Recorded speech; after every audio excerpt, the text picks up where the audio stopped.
ಕುರಿಯ ವಿಠಲಶಾಸ್ತ್ರಿ ಪ್ರಶಸ್ತಿ, ಕನ್ನಡ ಮತ್ತು ಸಂಸ್ಕೃತಿ ಇಲಾಖಾ ಪ್ರಶಸ್ತಿ ಸಹಿತ 60ಕ್ಕೂ ಅಧಿಕ ಗೌರವ ಸಮ್ಮಾನ ಸ್ವೀಕರಿಸಿದವರಿದ್ದೀರಿ. ಧರ್ಮಪತ್ನಿ ಲತಾ ಹಾಗೂ ಮಕ್ಕಳಾದ ಸೌಮ್ಯ, ಸುಮಂತ್ರಾಜ್ ಇವರೊಂದಿಗಿನ ಸುಖಿ ಕುಟುಂಬ ತಮ್ಮದು. ತಮಗೆ ಕಲಾಮಾತೆ ಶ್ರೀ ರಾಮಚಂದ್ರ ಹನುಮಂತ ದೇವರು ಆಯುರಾರೋಗ್ಯ ಭಾಗ್ಯ ಸಂಪದ ನೀಡಿ ಅನುಗ್ರಹಿಸಲಿ ಎಂಬ ಹಾರೈಕೆ ನಮ್ಮದು.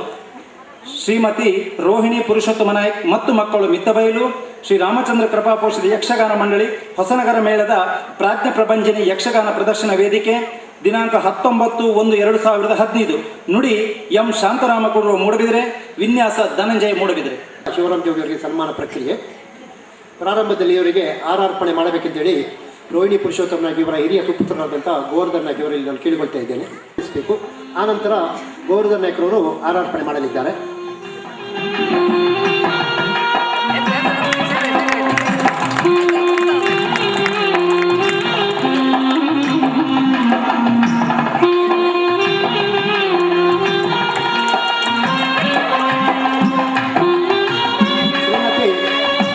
ಶ್ರೀಮತಿ ರೂಪಾ ಗಿರಿಧರ್ ನಾಯಕ್ ಇವರು ಕಲಾವಿದರಿಗೆ ಹಣ್ಣು ಹಂಪಲು ಸಹಿತ ನಿಧಿಯನ್ನು ನೀಡಿ ಗೌರವಿಸ್ತಾ ಇದ್ದಾರೆ. ಹಾಗೂ ಇಂದು ಹುಟ್ಟುಹಬ್ಬವನ್ನು ಆಚರಿಸಿದಂಥ ಮಾಸ್ಟರ್ ಗಜಾನನ್ ನಾಯಕ್ ಇವರು ಶಿವರಾಮ್ ಜೋಗಿ ಅವರಿಗೆ ಸ್ಮರಣಿಕೆ ನೀಡಲಿದ್ದಾರೆ. ಮಾತ್ರವಲ್ಲ, ಇವರು ಶಿವರಾಮ್ ಜೋಗಿ ಇಬ್ಬರು ಕಲಾವಿದರಿಗೆ ಸನ್ಮಾನ ಅಂತ ಆದಾಗ ನನ್ನ ಲೆಕ್ಕದಲ್ಲಿ ಒಂದು ಎಕ್ಸ್ಟ್ರಾ ಕೊಡಬೇಕಂತೇಳಿ ತಂದೆಯಿಂದ ದುಬೈದ ಏನನ್ನು ತರಿಸಿದ್ದಾರೆ, ಅದನ್ನು ಅವರು ಇಬ್ಬರು ಕಲಾವಿದರಿಗೆ ನೀಡಲಿದ್ದಾರೆ. ಮಾಸ್ಟರ್ ಗಜಾನನ್ ನಾಯಕರಿಂದ ಹುಟ್ಟುಹಬ್ಬದ ಕೊಡುಗೊರೆ.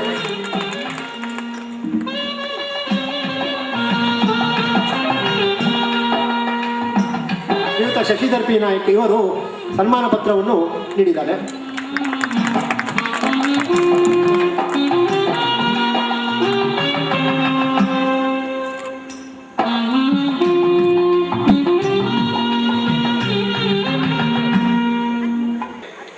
ಈಗ ಸಂಪಾಜೆ ಶೀನಪ್ರಿಯವರಿಗೆ ಸನ್ಮಾನ. ಶೀನಪ್ರಿಯಗಳು ಎದುರು ಬಂದು ವಾಸೀನರಾಗಬೇಕಾಗಿ ಕೇಳಿಕೊಳ್ತಾ ಇದ್ದೇನೆ.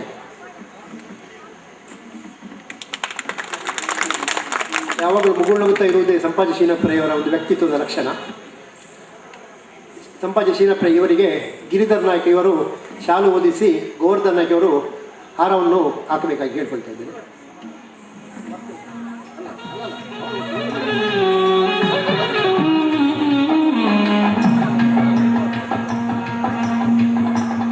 ಪುರುಷೋತ್ತಮ ನಾಯಕ್ ಇವರ 20ನೇ ಪುಣ್ಯತಿಥಿಯ ಸಂದರ್ಭದಲ್ಲಿ ಜರುಗಿದ ಸುಂದರಕಾಂಡ ಪ್ರವಚನ ಕಾರ್ಯಕ್ರಮದಲ್ಲಿ ರಾಜ್ಯ ಪ್ರಶಸ್ತಿ ವಿಜೇತ ಹಿರಿಯ ಯಕ್ಷಗಾನ ಕಲಾವಿದ ಶ್ರೀ ಸಂಪಾಜೆ ಶೀನಪ್ಪರೈ ಇವರಿಗೆ ಅರ್ಪಿಸಿದ ಸಮ್ಮಾನ ಪತ್ರ.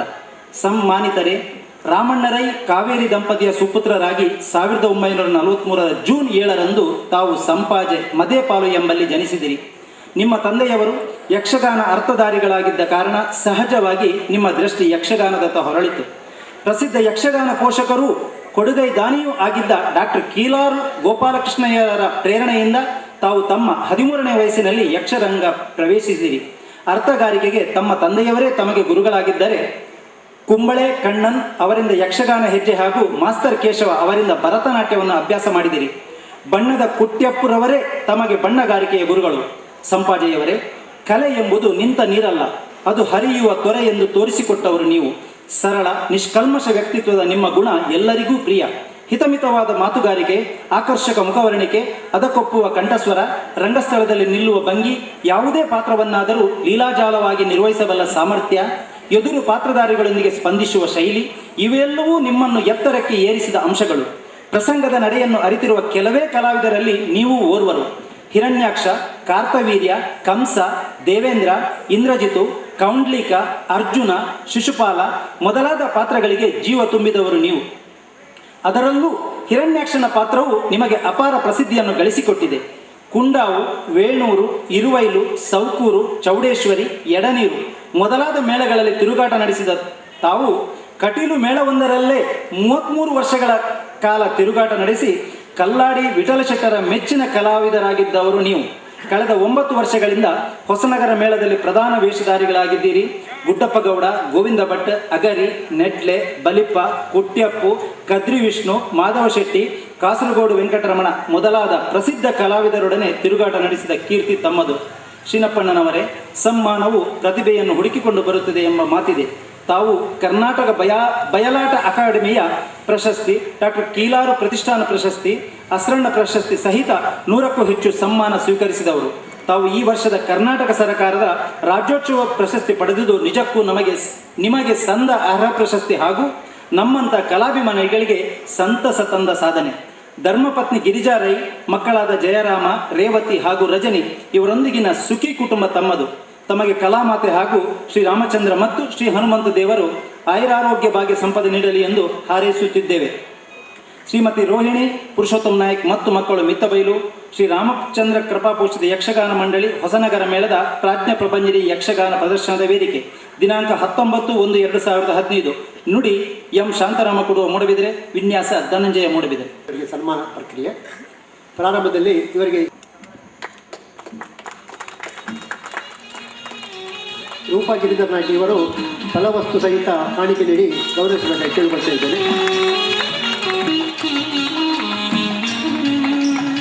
ಶ್ರೀಮತಿ ರೂಪಾ ಗಿರಿಧರ್ ನಾಯ್ಕ.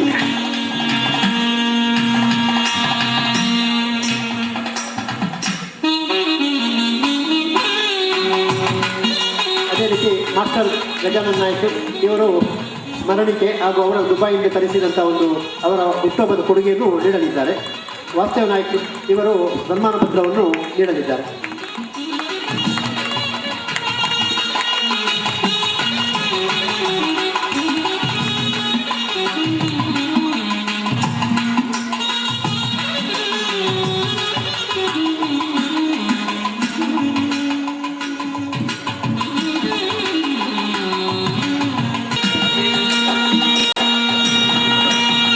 ಸನ್ಮಾನ ಮಾಡುವಾಗ ಗಿರಿಧರರಿಗೆ ಒಂದು ಎಂತ ಅಂತ ಹೇಳಿದರೆ, ಗಿರಿಧರ ಊರಿಗೆ ಬಂದರೆ ಯಾವುದೇ ಒಂದು ಯಕ್ಷಗಾನಕ್ಕೆ ಹೋಗುವಾಗ ಗಿರಿಧರ ಮನೆಯಲ್ಲಿಲ್ಲ ಅಂತ ಹೇಳುವಾಗ ಅವರು ಯಕ್ಷಗಾನದಲ್ಲಿದ್ದ ಅಂತ ಅರ್ಥ. ಅಂದರೆ ಯಾಕೆಂದರೆ ಅವರ ಒಂದು ಜೋಡಿ ಶಾಂತಾರಾಮ್ ಕೊಡುವ ಮತ್ತು ಗಿರಿಧರನ ಜೋಡಿ ಅಂದರೆ ಎಲ್ಲಿ ಹೋದ್ರು ಸಹ ಅವರು ಜೋಡಿಯಾಗಿ ಇರೋದು. ಶಾಂತಾರಾಮರು ಎಲ್ಲಿದ್ದಾರೆ ಅಲ್ಲಿ ಗಿರಿಧರ ಇದ್ದಾರೆ ಅಂತ ನಮ್ಮ ಅರ್ಥ. ಎತ್ತಿನ ಗಾಡಿಯ ಹಾಗೆ ಅವರಿಗೆ ಈ ಸಂದರ್ಭದಲ್ಲಿ ಎಲ್ಲ ಸನ್ಮಾನದಲ್ಲಿ ಮುಂದೆ ಬಂದು ಮಾತಾಡೋದೆಲ್ಲ ಶಾಂತಾರಾಮ್ ಕೊಡುವರೆ. ಈ ಸಂದರ್ಭದಲ್ಲಿ ಅವರಿಗೊಂದು ಸನ್ಮಾನ ಮಾಡಬೇಕೆಂದು ಗಿರಿಧರ ನಾಯಕ ಒಂದು ಆಲೋಚನೆ ಮಾಡಿ ಅವರಿಗೊಂದು ಪ್ರೀತಿಪೂರ್ವಕವಾಗಿ ನಾವು ಅವ್ರ ಹತ್ರ ಈ ವಿಷಯವನ್ನು ಹೇಳಿದರೆ ಅವರು ಖಂಡಿತವಾಗಿ ಬಿಡ್ತಿರ್ಲಿಲ್ಲ. ಅದಕ್ಕೋಸ್ಕರ ಗುಟ್ಟಾಗಿಟ್ಟು ಆ ಗುಟ್ಟನ್ನು ಈ ವೇದಿಕೆಯಲ್ಲಿ ನಾವು ಬಿಚ್ಚಿದ್ದೇವೆ. ದಯವಿಟ್ಟು ತಾವು ನಮ್ಮ ಶಾಂತಾರಾಮ್ ಕೊಡುವರೆ ಈ ಕೂತ್ಕೊಳ್ಳಬೇಕು ಕೇಳಿಕೊಳ್ತೇನೆ. ಇವರನ್ನು ನಮ್ಮ ಭಾವನರಾದ ಪಾಂಡುರಂಗ ಸುಬ್ರಾಯ ಕಾಮತ್ರು ವೇದಿಕೆಗೆ ಬಂದು ಅವರಿಗೆ ಸನ್ಮಾನ ಮಾಡೋಕ್ಕೆ ನಾನು ಪ್ರೀತಿಪೂರ್ವಕವಾಗಿ ಕೇಳಿಕೊಳ್ತೇನೆ.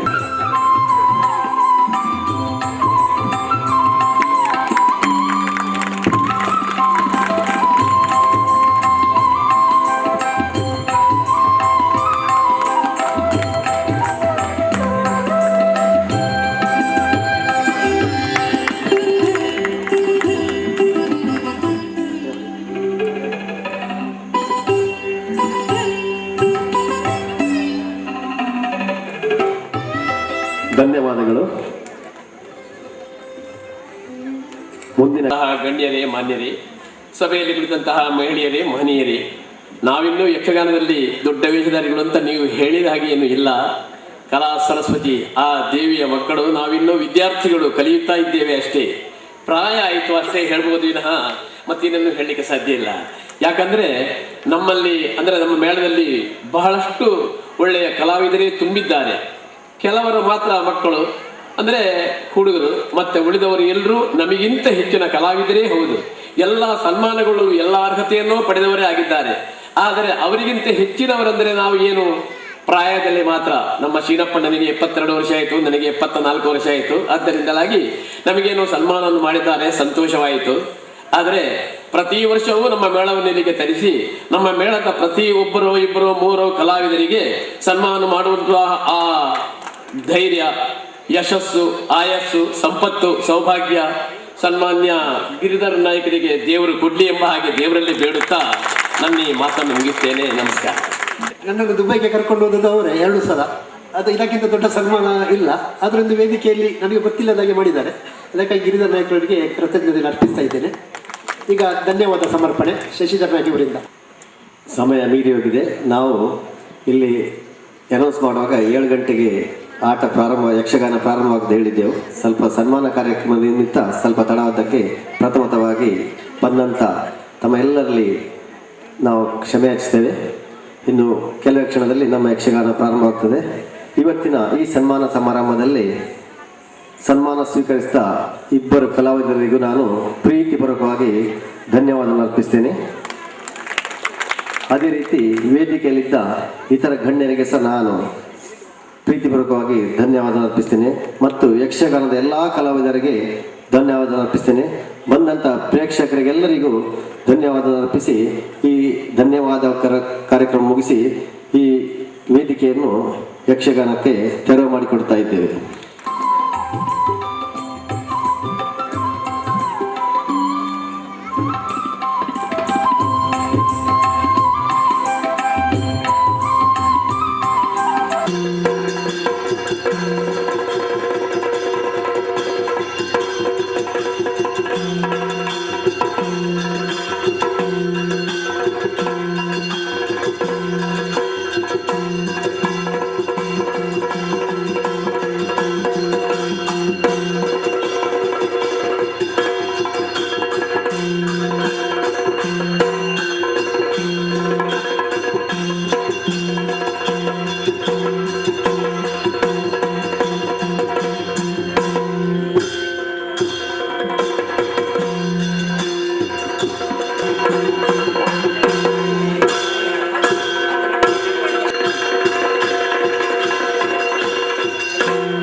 ದಕ್ಷಿಣಾಪಥವಾಗಿ ಸಾಗಿ ಪಂಪಾ ಸರೋವರ ತಡೆದವರೆಗೂ ಬಂದ. ಧನುರ್ವೇದವೇ ಮೂರ್ತಿಮತ್ತ ಹಾಗೆ ನಿಂತಿರುವಂತಹ ರಾಮ ಲಕ್ಷ್ಮಣರನ್ನು ಕಂಡು ನಾನೇ ಮಾರುವೇಷದಲ್ಲಿವರೆಗೆ ಹೋಗಿ ಅವರು ಭಯವನ್ನು ಭುಜದಲ್ಲೇ ಕುಳ್ಳಿರಿಸಿ ಸಮ್ಮುಖವನ್ನು ಸೇರಿದೆ. ಸುಗ್ರೀವನಿಗೂ ರಾಮಚಂದ್ರನಿಗೂ ಸಖ್ಯವಾಯಿತು. ತುಲ್ಯಾರಿವಿತರರಾದರು. ಅವನಿಗೂ ಪಟ್ಟಣವನ್ನು ಕೊಡುತ್ತಿರುವಂತಹ ದುಷ್ಟ ವಾಲಿ ಅಂಥ ವಾಲಿಯ ಸಂಹಾರವನ್ನು ಮಾಡಿ ಕಿಷ್ಕಿಂದೆಯ ಪಟ್ಟವನ್ನು ಸುಗ್ರೀವನಿಗೆ ಕಟ್ಟಿದಂತಹ ಕಾಲಕ್ಕೆ ಅವನೇ ಹೇಳಿದ್ದ ಮಳೆಗಾಲ ಕಳೆಯಲಿ ಎಂಬ ಹಾಗೆ 4 ತಿಂಗಳಿಂದಾದಂತಹ ವರ್ಷಾಕಾಲವನ್ನು ಶ್ರವಣ ಪರ್ವತದಲ್ಲಿ ಪೂರೈಸಿದಂತಹ ರಾಮಚಂದ್ರಮ ಇನ್ನು ಸೀತಾನ್ವೇಷಣೆಗೆ ಹೊರಡಬೇಕು ಎಂಬ ಹಾಗೆ ಆಜ್ಞೆಯನ್ನು ಕೊಟ್ಟ. ದೊರೆಯಾದಂತಹ ಸುಗ್ರೀವನ ಆಜ್ಞೆ ನಮಗೆಲ್ಲರಿಗೂ 77 ಕೋಟಿ ಕಪಿನಾಯಕರನ್ನು 4 ವಿಭಾಗವನ್ನಾಗಿಸಿ ಪೂರ್ವ, ಪಶ್ಚಿಮ, ಉತ್ತರ, ದಕ್ಷಿಣದ ಕಡೆಗೆ ಕಳುಹಿಕೊಟ್ಟ. ಜಾಂಬವ, ಅಂಗದ ಹಾಗೂ ಹನುಮಂತನಾದಂತಹ ನಾನು ಇನ್ನುಳಿದವರು ದಕ್ಷಿಣದ ಕಡೆಗೆ ಹೊರಡುತ್ತಿರುವಂತಹ ಕಾಲಕ್ಕೆ ಆ ರಾಮಚಂದ್ರಮ ದೇವರನ್ನು ಬಳಿಗೆ ಕರೆದರಲ್ಲ.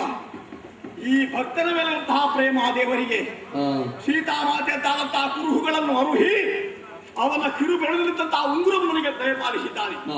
ಹಾಗಾದ್ರೆ ಆ ಕಾರ್ಯ ಭಕ್ತನಾದಂತಹ ನನ್ನಿಂದ ಸಾಧಿತವಾಗುತ್ತದೆ ಎಂಬ ಆತ್ಮವಿಶ್ವಾಸವನ್ನು ಆ ಕಾಲಕ್ಕೆ ಹೊಂದಿದೆ.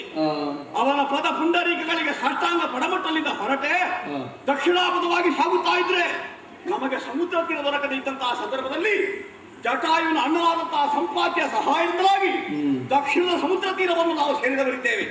ಇಲ್ಲಿ ಕುಳಿತಿರುವಂತಹ ಕಾಲಕ್ಕೆ ಒಬ್ಬೊಬ್ಬ ಕವಿವೀರರು ತಮ್ಮ ಪರಾಕ್ರಮವನ್ನು ಹೇಳೋದಕ್ಕೆ ತೊಡಗಿದ್ರಲ್ಲ. ನಾವು ಹಾರಬಲ್ಲೆವು, ನಾವು ಲಂಕೆ ಸೇರಬಲ್ಲೆವು ಅಂತ. ಆದರೆ ಬ್ರಹ್ಮಮಾನಸ ಪುತ್ರನು ಜ್ಞಾನವೃದ್ಧನೂ ಆದಂತಹ ಜಾಂಬವರೇ ನನಗೆ ಆದೇಶ ಕೊಡ್ತಾ ಇದ್ದಾರೆ. ನೀನೇ ಕಲಿ ಹನುಮ, ನಿನಗಿಂತಲೂ ಪರಾಕ್ರಮಿ ಮತ್ತೊಬ್ಬರಿಲ್ಲ. ಕೊಂಕದೆ ಕೊನರದೆ ಲಂಕೆಯೊಳು ಸಿಲುಕದೆ ಪಂಕಜಮುಖಿಯಾದಂತಹ ಸೀತೆಯನ್ನು ಅರಸಿ ಬರುವುದಕ್ಕೆ ನೀನೇ ಸಮರ್ಥ. ಅಷ್ಟು ಹೇಳಿದ್ದೆ ತಡ ನಾನು ಉತ್ಸಾಹಭರಿತನಾಗುತ್ತಾ ಇದ್ದೇನೆ, ರೋಮ ಹರ್ಷಿತನಾಗುತ್ತಾ ಇದ್ದೇನೆ, ಮೈಯೆಲ್ಲ ಹೋಂಪುಳಿಗೊಂಡು ಹಾಗೆ ಎದ್ದು ನಿಂತಿದ್ದೇನೆ. ಭೂಮಿಯನ್ನು ನಾನು ತುಳಿದು ಮೇಲಕ್ಕೆ ಏರುವಂತಹ ಕಾಲಕ್ಕೆ ನನ್ನ ಆಘಾತವನ್ನು ಭೂಮಿ ತಾಳಿಕೊಳ್ಳಲು ಕಷ್ಟ. ಹಾಗಾಗಿ ಎತ್ತರವಾದಂತಹ ಮಹೇಂದ್ರಗಿರಿಯನ್ನು ಏರಿದವರಿದ್ದೇನೆ. ಮಹೇಂದ್ರಾಚಲವನ್ನು ಏರಿ ಅದೋ ವ್ಯೋಮದ ಕಡೆಗೆ ಲಂಘಿಸಬೇಕು ಅಂತಾದ್ರೆ ನೆನೆವ ದೈವವನ್ನು ನೆನೆಕೊಳ್ಬೇಕೋ ಬೇಡವೋ ಹೇಳಿ ಹೊರಟಿರುವಂತಹ ಕಾರ್ಯದಲ್ಲಿ ಯಶಸ್ಸು ಒದಗಿರಬೇಕು ಅಂತಾದ್ರೆ ಲೋಕಪಾಲಕರದಾದಂತಹ ಅನುಗ್ರಹ ವಿಶೇಷ ಬೇಕೇ ಬೇಕು. ವಿಘ್ನಗಳೆಂಬಂತಹ ಪರ್ವತಗಳಿಗೆ ವಜ್ರನ ಆಗಿರುವಂತವನು ವಿನಾಯಕನಿದ್ದಾನೆ. ಆ ಗಣೇಶನನ್ನು ಮನಃ ಧ್ಯಾನಿಸಿದ್ದೇನೆ. ನನ್ನ ಏನಿದ್ದಾನೆ ಆ ವಾಯುದೇವ ಪ್ರಪಂಚನ ಪ್ರತಿಯೊಂದು ಜೀವಿಗಳಿಗೂ ಪ್ರಾಣಾಧಾರಕನಾದಂತಹ ವಾಯುದೇವನನ್ನು ಮನಸ್ಸಾ ಧ್ಯಾನಿಸಿದ್ದೇನೆ. ಮಂಗಳಕಾರಕರು ಚಂದ್ರಧರನು ಆದಂತಹ ಪರಮೇಶ್ವರನು ನೆನೆದದ್ದಾಯಿತು. ಒಂದಾಗಿ ಭೂಮಿಯನ್ನು, ಎರಡಾಗಿ ಸೂರ್ಯ ಚಂದ್ರರನ್ನು, ಮೂರಾಗಿ ತ್ರಿಮೂರ್ತಿಗಳನ್ನು, ನಾಲ್ಕಾಗಿ ಚತುರ್ವೇದಗಳನ್ನು, ಐದಾಗಿ ಪಂಚವೇದಗಳನ್ನು, ಪಂಚಭೂತಗಳನ್ನು, ಆರಾಗಿ ಶಸ್ತ್ರಾಸ್ತ್ರಗಳು, ಆಮೇಲೆ 7 ಸಪ್ತರ್ಷಿಗಳು, 8 ದಿಕ್ಪಾಲಕರಿದ್ದಾರೆ, 9 ನವಬ್ರಹ್ಮರು, ದಶವಾಗಿ 10 ದಿಕ್ಕುಗಳನ್ನು ಮನಸಾ ಧ್ಯಾನಿಸಿದ್ದಾಗಿದೆ. ದೇವದೇವರಾದಂತಹ ರಾಮಚಂದ್ರನನ್ನು ಮನಸಾ ಧ್ಯಾನಿಸಿದ್ದೇನೆ. ಇನ್ನೇನು ಸಾವಕಾಶ ಅದ ನನ್ನ ದೇಹವನ್ನು ಪ್ರಾಣ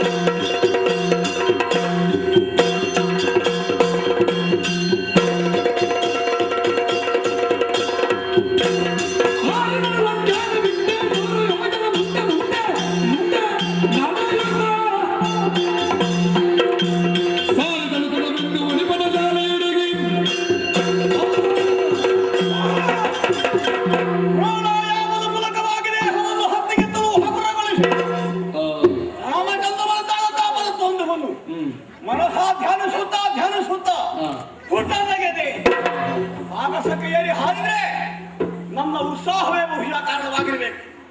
ನನಗೆ ವೇಗದ ಪ್ರಮಾಣವೇ ಗೊತ್ತಾಗಲಿಲ್ಲ. ಎಷ್ಟು ದೂರ ಸಾಗಿದೆ ನಾವು. ಲಂಕೆ ಇರುವುದು 100 ಯೋಜನೆ ವಿಸ್ತಾರ, 100 ಯೋಜನೆ ದೂರ ಇದೆ ಅಂತ ಹೇಳಿದರು. ನನಗೆ ಉತ್ಸಾಹ ಅಧಿಕವಾಗಿ ನಾನು 700 ಯೋಜನೆ ಹಾರಿದೆ. ಲಂಕಾ ನಗರ ನನಗೆ ಗೊತ್ತೇ ಆಗಲಿಲ್ಲ.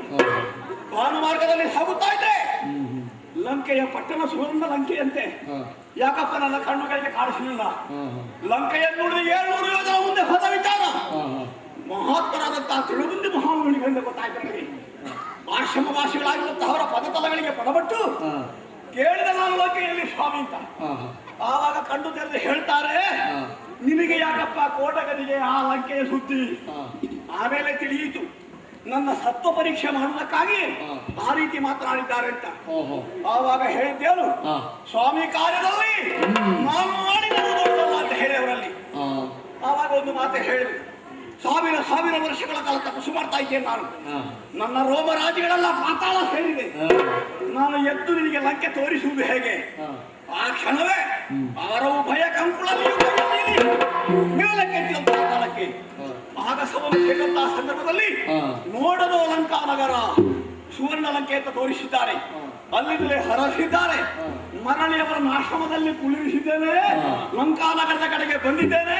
ನೋಡಿದ ರಾತ್ರಿ ಕಾಲ ನಮಗೆ ಅರಸುವುದಕ್ಕೆ ಪ್ರಸಕ್ತವಾದದ್ದು. ರಾಕ್ಷಸರೆಲ್ಲ ಮಲಗಿ ಕೊರಕ್ಕೆ ಹೊಡೆಯುತ್ತಾ ಇದ್ದಾರೆ. ಇದೇ ಸಂದರ್ಭ ಮೆಲ್ಲನೆ ಹೆಬ್ಬಾಗಿಲಿನ ಕಡೆಗೆ ಸಾಗುವೆ.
ಲಂಕಾಪಟ್ಟಣಕ್ಕೆ ಯಾರು ಅಂತ ಕೇಳಿ ಬನ್ನಿ.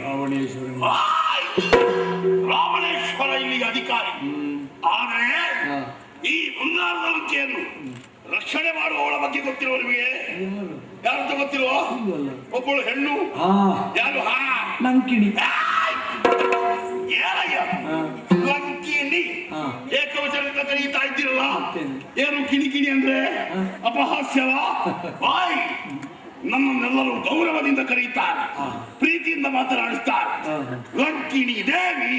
ದೇವಿ ಗುಡಿಯಲ್ಲಿ ಇದು ನೀವ ಆದಿತ್ಯ ಏಕವಚನದಿಂದ ಕರೆದ್ರೆ ಬೇಸರವೇ ಇಲ್ಲ. ಯಾಕೆಲ್ಲ ಗೊತ್ತಾ?